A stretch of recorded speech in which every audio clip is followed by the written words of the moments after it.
Assalamualaikum warahmatullahi wabarakatuh. Pada pertemuan kedua ini kita akan membahas tentang generator DC.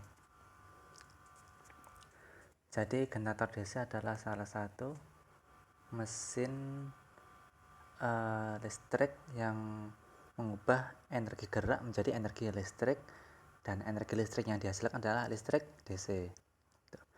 Generator DC, mesin DC, entah generator DC ataupun motor DC, cukup banyak digunakan karena mudah mengontrol tegangannya, mudah mengontrol kecepatannya, gitu ya.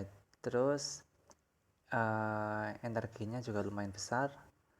Energinya yang dihasilkan untuk skala kecil rugi-ruginya sedikit gitu. Tapi yang pertama, kenapa banyak digunakan adalah mudah dalam mengontrolnya gitu. Cuman kekurangannya harus sering perawatannya dan konstruksinya lebih sulit gitu. Konstruksinya lebih rumit. Secara umum mesin listrik dibagi menjadi dua, yaitu stator bagian yang diam, rotor bagian yang bergerak. Nah, stator yang luarnya ini, rotornya yang bagian dalam yang berputar gitu. Oke. Nah, ini salah satu motor DC yang biasa digunakan di Tamiya.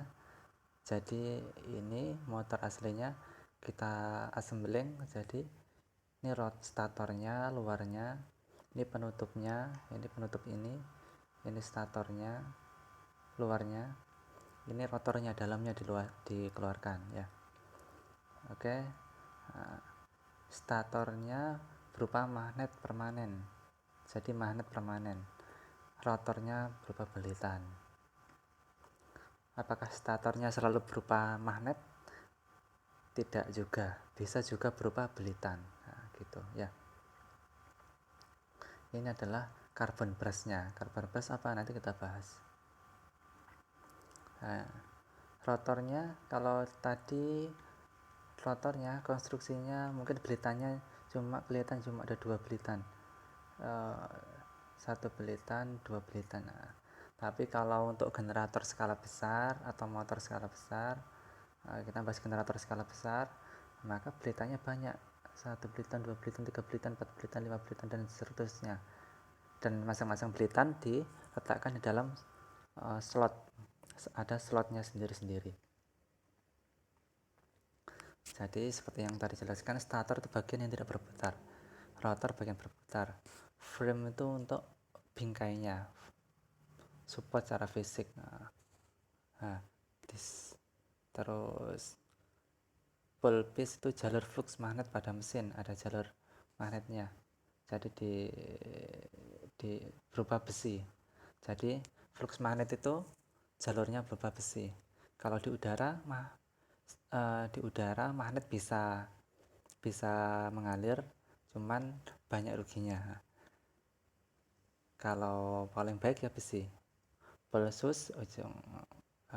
Ini juga termasuk jalur fluxnya, celah udara antara rotor dan stator gitu.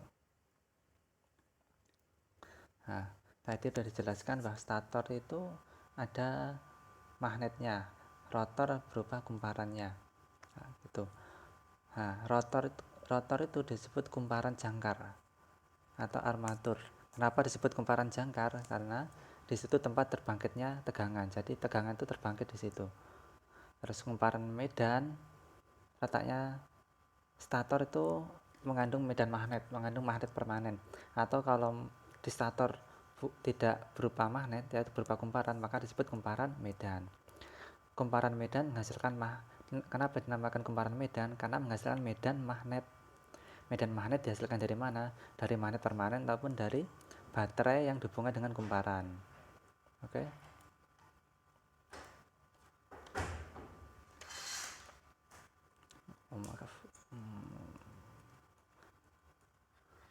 Terus ini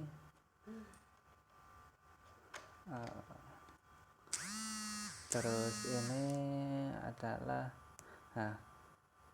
belitan jangkar dan belitan medan. Oke. Belitan medan bisa berupa magnet permanen ataupun berupa kumparan medan. Oke, terus kumparan medan selalu letaknya di stator, kumparan jangkar selalu letaknya di rotor. Kumparan jangkar di rotor. Padahal kumparan jangkar itu menghasilkan tegangan. Tegangan digunakan untuk menyalakan beban. Nah, bebannya bagaimana? Cara mengambilnya gimana? Kan berputar rotornya. Nah, ada namanya carbon brush. Nah, gitu ya. Carbon brush ada namanya komutator juga. Oke. Rotor terbentuk dari batang baja sebagai porosnya diselimuti oleh inti. Nah, inti, jadi rotor itu terbuat dari besi-besi batang baja dan batang-batang baja yang panjang tadi, silinder baja tadi dihubungkan dengan plat berbentuk lingkaran terbuat dari besi. Nah, terus lilitannya dibelitkan di slot-slot tadi, di besi-besi silinder tadi. Nah, gitu ya, di antara silinder tadi itu letaknya gitu. Jadi kenapa pakai baja? Karena mencari yang paling baik untuk jadi medan magnetnya. Salah satunya yang paling baik adalah baja ya. Jadi di sini ada besi, slot-slot besi berupa silinder atau berupa batang. Antara batang dan silinder ini atau silinder ini dihubungkan dengan lingkaran besi. Nah, di antaranya ini ada sela-selanya diisi dengan kumparan. Kumparannya disebut kumparan apa tadi? Kumparan medan. Kumparan jangkar karena terbangkit tegangan. Nah, ini contohnya, ini statornya yang kapasitas besar, adalah rotornya. Rotornya terdiri dari kumparan